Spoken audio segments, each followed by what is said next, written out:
When it comes to shooter games, Valve doesn't miss. And I mean specifically shooters. With Dota 2's long-lasting success and the money-printing machines that are Steam and the Steam Deck, it can be easy to forget that Valve's first claim to fame was because of how good their track record of shooter games is. Whether it be due to the incredible storytelling and innovative mechanics of their single-player titles like the Half-Life and Portal games, or their genre-defining multiplayer experiences like Team Fortress 2 and the Counter-Strike series, you could always count on Valve to make a shooter that would knock it out of the park. But it's been years since Valve launched a new shooter IP, and the company's last attempts at brand new IPs are disappointing to say the least. And to add to that, the company's best multiplayer games have always been a result of building upon pre-existing mods and turning them into fully fledged titles. Can they replicate such success while building a brand new IP from the ground up? These are valid concerns surrounding the company, but as someone who spent the last few weeks hooked on their upcoming third-person shooter MOBA hybrid, Deadlock, I'll be the first one to tell you that Valve hasn't lost their magic when it comes to making an amazing shooter. And from a design standpoint, Deadlock is simply brilliant because of how it challenges the MOBA formula and addresses long-standing issues within the genre. And to start things off, let's talk about the game's overall aesthetic and setting. It completely ditches the high fantasy vibe of the most popular classic MOBAs without getting into the opposite extreme, that is the hyper-futuristic style. Instead, we see a unique take on Roaring Twenties New York. Deadlock's map is the giant urban jungle that is the Big Apple, and the city's streets, skyscrapers, and alleyways are our playground. The game's playable characters are dripped out in styles and fashions that were popular at the time. We see shoulder pads, unironic fedoras, Gatsbys, and more. And this is an amazing choice for the game moving forward because not only is it thematic as a new generation MOBA departing from its roots in Warcraft 3, but also because the time period and overall aesthetic is vastly unexplored. Most esports settings today fall into three categories: fantasy, sci-fi, and modern. Deadlock's setting doesn't really fall into any of these. In fact, there aren't a lot of video games that fall into this specific time period at all. But when it comes to MOBAs, there hasn't been one that managed to successfully leave the genre's fantasy roots. In fact, MOBAs that completely abandoned fantasy just ended up never catching the mainstream success of games like Dota, League, Heroes of Newerth, and Smite. Battleborn, Paragon, heck, even Awesomenauts are all dead. So when choosing the setting, Valve had to learn from history, and they chose to retain an essence of fantasy through blending noir with dark fantasy. The game has this overarching occult theme to it. It has dark magic, spirits, ghosts, and paranormal activity ingrained in its very core. And this is reflected with some of the game's playable characters. Ivy, for example, is a sentient gargoyle, which might seem like just another fantasy trope, but in real-life architecture, gargoyles are said to ward off evil spirits. Abrams looks like he's about to discover Omni-Man's deep dark secret, but blue. Also, he's a tank character that shares a name with a real-life tank, and I love that. And Vindicta is a literal vengeful spirit. But what's interesting is that this isn't actually the game's first draft. Valve was actually developing a game called Neon Prime, which I've seen a bit of gameplay of on YouTube, but it originally had a hyper-futuristic aesthetic going for it, but for some reason, they just chose to go with the Deadlock that we know today. And that pivot is a stroke of genius because it's a double whammy. Not only is Valve choosing a setting that's unique and helps the game stand out, but they're also choosing a setting that hopefully allows them to capture and retain a specific audience that they've never really been able to before. Whether Valve wants it or not, and I believe they do, Deadlock is going to become an esport. We're already starting to see that now with invitational tournaments and people dropping their current games for Deadlock. But the thing with Valve and esports is that their biggest esports titles, Counter-Strike and Dota 2, have never really caught on with North American audiences. And this is despite the regions having their fair share of significant wins, like Evil Geniuses winning TI5 for Dota 2, and Cloud9 winning the Boston Major for CSGO. Granted, both these games have a huge following in Western and Eastern Europe as well as South America, but they struggle to cultivate a strong base in home soil. In fact, quite a few of NA's top players in these games moved to more competitive regions or have already switched to entirely different titles altogether. In this regard, Valve is getting absolutely cooked by Riot. Despite NA's weakness as a region from a competitive standpoint, League is by far one of the most popular video games in the US, while Valorant's pro scene has a lot of buy-in from an American audience that Counter-Strike could never really quite nail. And Riot's showing that as long as you have a strong North American following for your live service title, you have an easy gateway to the rest of the world because the region is a cultural trendsetter. And one of the reasons for that is that the biggest English-speaking content creators, who all have massive global followings and reach, are all based in NA, like Shroud, who's been playing a lot of Deadlock himself. Now, am I saying that the game has to be popular with an American American audience to be successful? No, of course not. That's not the case at all. The success and growth of Counter-Strike proves this. But if you want your game to go viral and catch on with the most number of people from the get-go, your best bet is to capture that American audience and go from there. And with Valve's choice of setting being the American icon that is New York, it's a sign that they're putting their best foot forward in trying to do just that. And in trying to keep up with the times, Deadlock is also taking a more modern step to the MOBA genre by incorporating shooter mechanics. In my last video, I talk about how the bird's eye view camera and click-to-move controls of games like Dota and League are showing their age, and while a lot of people defended the RTS-style control scheme, it's undeniably less intuitive to more people than the standard WASD, and having an alien control setup for newer players adds to the already steep learning curve that Dota and League have. Thus, by doing a MOBA with a third-person camera rather than a bird's eye view, they're lowering the barrier for entry, and Deadlock could serve as an entry point into the MOBA genre for people who've come from games like Counter-Strike and Fortnite. But Deadlock isn't the first MOBA to be third person. Smite did it years ago, and it was followed by games like Paragon and its ironically named spiritual successor, Predecessor. What sets Deadlock apart though is just how much more polish it has in its shooter mechanics and movement compared to these titles. I mean, Smite and Predecessor don't even have headshots in their games. And Valve's incredible track record in first-person shooters definitely played a part in how Deadlock plays. In addition to lowering the barrier for entry, Deadlock also adds another layer of skill for players to crack: aim. And the beauty of Deadlock's aiming mechanics lies in its accessibility. See, a big turnoff for a lot of people that don't want to get into shooters is the perceived need for cracked aim. It's undeniable that if you have good aim and you're able to click on someone's head faster than they can click on yours, you'll be able to climb in rank in games like CS2 and Valorant, at least up until a certain point in the ladder. And if you have bad aim, your contribution to your team will just be lower overall. Sure, you can do things like play smokes to help your team out, but you'll just be playing the game a lot less if you can't take a gunfight to save your life, because you'll be watching your team try to win 4v5 instead. Whereas something that prevents shooter players from getting into MOBAs is the fact that the aim that they've spent so much time honing doesn't really translate. I mean, at least you'll never see them do a creep. How does Deadlock address these problems? By having shooter mechanics with a really high time to kill. For the MOBA players who have never played a shooter in their lives, time to kill, or TTK, refers to how much time one has to spend shooting another guy to unalive them. Titles with lower TTK create an emphasis on reaction time, game sense, and split-second decision making. These are games like Valorant, Counter-Strike, and Rainbow Six Siege, and they're commonly known as Twitch shooters. However, titles with higher TTK like Deadlock, Fortnite, and Apex Legends aren't so focused on these aspects. Instead, they focus on good mouse tracking, superior movement, proper ability and item usage, and better knowledge of the game's mechanics. Outplaying someone in Deadlock isn't a matter of who can click on the other dude's head faster. Someone can have better aim than you, but you can still beat them because you know your character's limits better, have superior knowledge on you and your opponent's kits, have a positional advantage on the map, or simply know movement tech that the enemy doesn't. But at the end of the day, you still gotta hit your shots, which is a lot easier when you don't die in 1 or 2 bullets. Because of Deadlock's relatively high TTK, you have the time to collect yourself when you're getting shot at to make a decision, whether it be to dip and fight another day, or to make the proper adjustments to your aim and take the duel, which fits in perfectly with Deadlock's design philosophy. The game's development is being led by IceFrog, the same guy behind Dota, and just like his past work, it has largely the same design style, an emphasis on player agency and counterplay. See, at a glance, Deadlock has a ton of overpowered abilities. Seven and Haze's ults are teamfight I win buttons, Yamato can ult to literally be unkillable, and you don't know real rage unless you've been chased down by Ginger Frozone and his Ice Beam from hell. But all of these characters, as frustrating as they can be to face, can be countered if not by a skill from one of your team's characters, then by an item you can purchase. This means that you will always have some form of counterplay available to you, and any death on your end is actually a skill issue.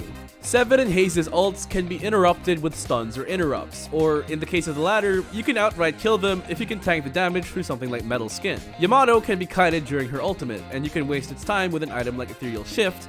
And to deal with Kevin, you gotta dump everything into him because nobody likes fighting this guy. But anti-heal always helps. And this is compounded by the fact that as things stand, unlike pretty much every other shooter, Deadlock doesn't have one-shots. There's no op, raise ult, or fully charged sniper headshot, nor Kraber that functions as a one-tap delete button.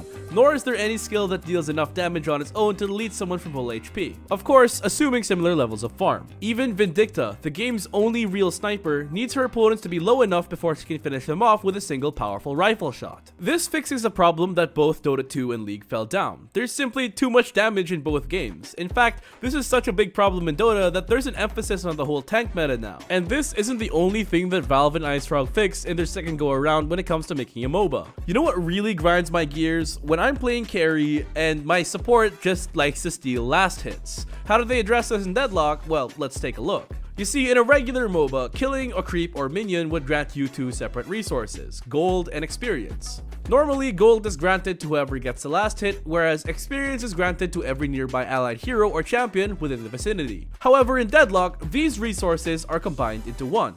Souls, and you collect them when you accomplish various tasks like killing creeps, or I believe they're called troopers in Deadlock, but they're granted just like experience is in Dota or League. So just by being around the creeps when they're killed already grants you the souls, and just like experience, the soul bounty is evenly split across everyone within an area, except for the first 10 minutes, which is the game's laning stage, where the full value of souls is given to both lane mates, assuming someone gets a last hit. Thus, the concept of a lane mate stealing last hits in Deadlock is non-existent, since you both get the full soul bounty for getting early last hits anyway. However, coordination is still important because troopers also drop soul orbs that float over their corpses that, when destroyed, give even more souls to you and your lane partner if you have one. However, enemies can also see these soul orbs when they're dropped, and if they shoot them, you are denied the bonus souls and the enemy laners gain it for themselves. Thus, the lane becomes a contest of who can secure the most souls, and there's a lot of pathways to doing that. You can try and secure the trooper kills with melee attacks, which prevent the soul orbs from showing up and grant the full soul bounty on a hit.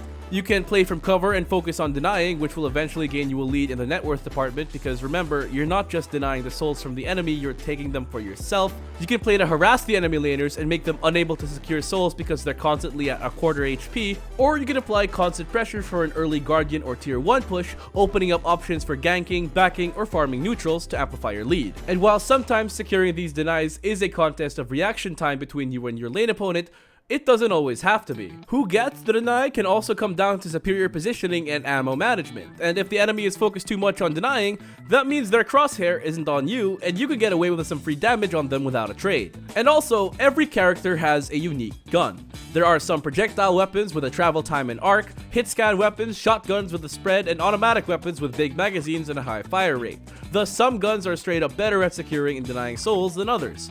This is pretty much their version of characters in Dota and League, having different attack animations and projectile speeds for securing last hits in lane. Collect enough souls over the course of the match and you'll receive a boon every now and then, which acts as a level up. This then lets your hero improve one of their skills or learn a new one at certain levels. And the game shakes up this part of the MOBA formula too. See, you don't normally have complete freedom for leveling your skills. You're not usually allowed to level the same skill consecutively, and you can only upgrade your ultimate at certain key levels. But Deadlock completely does away with this rule. Provided you have enough ability points at your disposal and you have a skill leveled, you're free to spend your ability points as you please. This means if you really wanted to, you could just max out your ultimate completely before putting a single upgrade into your basics. And that's because the abilities in this game are balanced in such a way that each level improves only one or two aspects of an ability rather than upgrading multiple at once. For example, let's take a look at one of my favorite champions from League of Legends, Vel'Koz. His ultimate is Lifeform Disintegration Ray, or just LFDR, and TLDR, it's a big purple beam that deals big damage and slows enemies. At every level in the ability gives you a lower cooldown and increases its damage per tick. And in Deadlock, we have Bebop's Hyper Beam. It's the exact same skill, big damage laser that slows enemies, and it's purple too. But the difference lies in the levels. The first upgrade lowers its cooldown and nothing else. The second upgrade is a flat DPS increase, and the last level makes Hyper Beam additionally heal Bebop based on the damage dealt. And because of the way abilities work in Deadlock, if you so choose to, you can beeline upgrading your ultimate and build around your massive damage death ray. And this is balanced because if you do choose to dump everything into your ultimate early on, yeah, sure, your ultimate will be strong, but it will still have a 100-second cooldown. But the fact that this is something that you can choose to do is brilliant because it gives you, the player, a lot more agency over your build. If your favorite part of Bebop's gameplay is his ultimate, you're free to max it out and go have your fun. even if it might not be the most optimal way to play him. And that's not the only flexible thing about Deadlock, because I haven't even gotten to the game's item design. Items in Deadlock feel like a mix of Dota and League. A lot of items in the game are just straight up stat 6 with added effects like the majority of League items, but there are still active items, though not as many as in Dota. But that's not the interesting part. The interesting part is how they implement itemization and used it to fix a massive problem when it comes to MOBAs, which is getting your team to group up and take objectives. So normally in a MOBA, you're granted a handful of item slots that you can fill up to customize your character's stats, making them tankier, deal more damage, or have some utility about them. And Deadlock puts its own spin on this. Instead of giving you, say, 6 item slots, the game gives you 12, but divides them into 4 item slots per each of the game's 3 categories: Gun, Vitality, and Spirit. Gun is pretty self-explanatory. Buying items in this category helps your gun attacks by improving their DPS through numbers tweaks or by adding powerful effects like a bouncing lightning attack or slowing bullets. Vitality helps you stay alive, not just by buying more HP and resistances, which are present, but also buying items that grant lifesteal effects, more move speed, and even more dashes, which every character in this game can perform. How's that for mobility creep? And Spirit, which primarily buffs your abilities, making them deal more damage, have much less downtimes, or causes them to apply special effects like slowing enemies or increasing their vulnerability to damage. You can buy up to 4 items in each category, meaning that you don't necessarily have to be incredibly squishy if you want to load up on damage items. However, after getting enough souls, you'll quickly realize that being limited to 4 in a category is incredibly restricting, especially if you're looking to specialize in a category. If you're going for a gun build, you're going to want a lot more than just 4 gun slots to do serious damage. Thankfully, you can unlock up to 4 flex slots in this game, which can hold an item of any category, even if it's already been filled up, thus allowing you to buy things like a 5th gun item, even if you already have your 4 gun slots filled. Thus, these flex slots are highly desirable, but unlocking them requires you to accomplish specific objectives, like taking out all of the enemy guardians, eliminating 2 enemy walkers or tier 2s, or taking an enemy shrine, which, from my experience, players are more than happy to do. Everybody loves items, and thus by locking item progression behind an objective, Deadlock nudges players in the direction of taking objectives instead of just passively farming. See, the only thing you really gain from killing a tower in a typical MOBA is usually gold. Yeah, sure, you open up the map a bit more for your team, but that's not something you immediately feel. However, you immediately feel the impact of getting another item slot for a 5th or 6th item in any of the categories, and these can be pivotal to your build, allowing you to really get the ball rolling. And having dedicated slots also means more options. You can now build tank items, damage items, and caster items all at the same time, provided that you have the souls to go around. But how you utilize your flex slots ultimately decides where your build specializes in. And this is in stark contrast to most other MOBAs. Whenever you build an item, you are passing up the opportunity to build other items. However, because you have dedicated slots for items that improve your gun damage, tankiness, etc., your gun will always deal noteworthy damage, you will always have a significant amount of survivability, and you will always have damage coming from your ability. And this culminates in fixing one of the biggest problems that plagues not just MOBAs, but multiplayer games in general. And that's the fact that nobody wants to play support. Now, I know a lot of people like to play support in video games, but proportional to the number of players that want to play flashier roles, they are vastly outnumbered. Just point to queue times in practically any other multiplayer game, and you'll find that the supports are always in high demand. Valve addresses this by completely doing away with the idea of a dedicated support altogether. While there are undeniably characters that have more supportive kits, like Dynamo with his save, attack speed buff, heal, and singularity, which is pretty much just Enigma's black hole from Dota 2, nobody is forcing you to build around these skills. In fact, building to be a pure support is suboptimal. By dumping all of your souls into tankiness and supportive abilities, you're ignoring his pretty crazy self-attack speed buff, his noteworthy damage vulnerability debuff, and the simply absurd damage his gun deals. I've seen Dynamos absolutely pop off in top frag without even casting their ultimate once, just because of how good they are. And while you can choose to build him as a pure support, by completely ignoring your 4 dedicated gun slots, you're not utilizing every aspect of his kit. And these are just some of the design choices that illustrate the brilliance of Deadlock's game design. The game gives you so much agency and makes you feel like you're in control of how you want to play. And in some ways, it completely reinvents the MOBA genre that we know and forces players to adapt to new ideas and lines of thinking in a genre that feels stale and figured out, while somehow fixing long-standing issues that that have plagued multiple games before it. And Valve is doing all the right steps to ensure that the game evolves organically and without the pressure from meta sweats from giving Deadlock the same problems that Dota and League have. And while the game isn't ready just yet, it's easy to forget that the game is still an alpha with how much polish it already has, despite not even being officially announced to the public. And if you're tired of the stale meta of the MOBA genre or shooter games, Deadlock is absolutely worth keeping on your radar, and if all goes right, we'll be playing yet another smash hit Valve shooter for years to come. And if you like this video, leave a like if you enjoyed, a comment if you want to say something, and subscribe if you haven't already. I'm gonna go queue up another game, so that's all for now, and ace out.